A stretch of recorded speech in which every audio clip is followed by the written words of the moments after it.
శరీర లవర్స్ అందరికీ నా నమస్కారాలండి. నేను మీ డాక్టర్ అఖిల్. ఈ వీడియోలో మనం వెల్లుల్లి రెగ్యులర్ గా తినడం వల్ల బీపీని ఎలా తగ్గించుకోవచ్చు, వెల్లుల్లిని ఏ రూపంలో తీసుకుంటే బీపీ తగ్గుతుందో ఈ వీడియోలో డిస్కస్ చేద్దాం. ఈ వెల్లుల్లిలో మెయిన్ గా అలిసిన్ అనే కాంపౌండ్ ఉంటదండి. అలిసిన్ అనే కాంపౌండ్ ఏం చేస్తుంటే మన బ్లడ్ వెజల్స్ నేరో కాకుండా అంటే కుంచుకుని పోకుండా ప్రివెంట్ చేస్తుంది, అంటే డైలేట్ చేస్తుంది అనమాట. దీని ద్వారా బ్లడ్ సర్క్యులేషన్ అనేది బాగా ఇంప్రూవ్ అవుతుంది. అలాగే వెల్లుల్లిలో నైట్రేట్స్ కూడా ఎక్కువ ఉంటాయండి. ఇవి మన బాడీలోకి ఎంటర్ అయ్యాక నైట్రిక్ ఆక్సైడ్ గా మారుతాయి అనమాట. ఈ నైట్రిక్ ఆక్సైడ్ ఏం చేస్తుంటే బ్లడ్ వెజల్స్ ని అంటే రక్తనాళాలు డైలేట్ అయ్యేటట్టు, అదే బ్లడ్ సర్క్యులేషన్ బాగా ఇంప్రూవ్ అయ్యేటట్టు చేస్తుంది. అలాగే వెల్లుల్లిలో ఉండే అలిసిన్ అనే కాంపౌండ్ ఒక natural angiotensin converting enzyme inhibitor లాగా పనిచేస్తుందండి. యాక్చువల్ గా మన బాడీలో నార్మల్ పీపుల్ లో ఈ యాంజియోటెన్సిన్ కన్వర్టింగ్ ఎంజైమ్ అనేది ఏం చేస్తుందంటే ఎప్పుడైనా బీపీ తక్కువైనప్పుడు, అంటే బీపీ 100/60 కానీ 90/60 కానీ డౌన్ అయిపోయినప్పుడు ఇది యాంజియోటెన్సిన్ 2 అనే కెమికల్ ని రిలీజ్ చేస్తుంది. ఈ యాంజియోటెన్సిన్ 2 అనే కెమికల్ ఏం చేస్తుంది అంటే మన బ్లడ్ వెజల్స్ ని డైలేట్ చేస్తుంది, అంటే సన్నగా ఉన్న రక్తనాలు ఓపెన్ చేస్తుంది అనమాట. దీని ద్వారా బ్లడ్ ప్రెషర్ అనేది నార్మల్ అవుతుంది. కానీ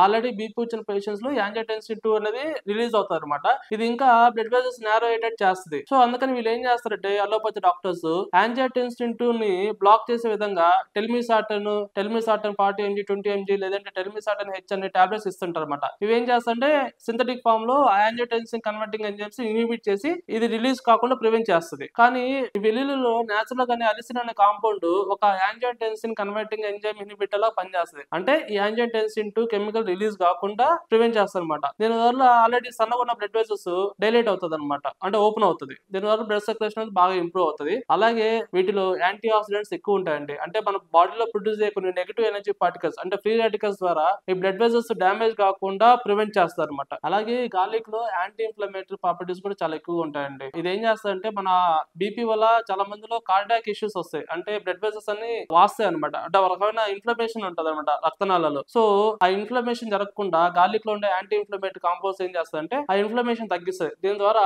బీపీ వల్ల హార్ట్ ప్రాబ్లమ్స్ లాంటివి రాకుండా ప్రివెంట్ చేస్తుంది అనమాట. అసలు మనం ఈ వెల్లుల్లిని ఏ రూపంలో తీసుకుంటే బీపీ తగ్గుతుంది? మన ఇంట్లో చాలా మంది మనం వంట చేసేటప్పుడు కానీ కర్రీస్ కానీ ఫ్రై చేసేటప్పుడు కానీ అల్లం వెల్లుల్లి పేస్ట్ వాడుతుంటాం. కానీ అల్లం వెల్లుల్లి పేస్ట్ వాడడం వల్ల బీపీ అనేది అసలు తగ్గదండి. ఎందుకంటే దీంట్లో అలిసిన్ అనే కాంపౌండ్ అనేది ఏమవుతుందంటే ఇది మనం కట్ చేసినప్పుడు కానీ నలిపినప్పుడు కానీ రిలీజ్ అవుతుంది. కానీ అది రిలీజ్ అయిన విత్ ఇన్ మినిట్స్ లోనే అది డ్యామేజ్ అయిపోతుంది అనమాట. ఇంకా కుకింగ్ వల్ల ఇంకా డ్యామేజ్ అయిపోతుంది. సో దీన్ని మనం ఏం చేయాలంటే రా ఫామ్ లో తీసుకోవాలి. అంటే ఎర్లీ మార్నింగ్ 2 వెల్లుల్లి రెబ్బలు తీసుకుని డైరెక్ట్ గా నమిలి తినడం వల్ల ఎలిసిన్ కాంపౌండ్ రిలీజ్ అవుతుంది. సో బీపీ అనేది చాలా తొందరగా తగ్గుతుంది అనమాట. మీకు ఇలాంటి హెల్త్ బెనిఫిషియల్స్ వీడియోస్ కావాలంటే మా సెల్ ఛానల్ సబ్స్క్రైబ్ చేసుకోండి.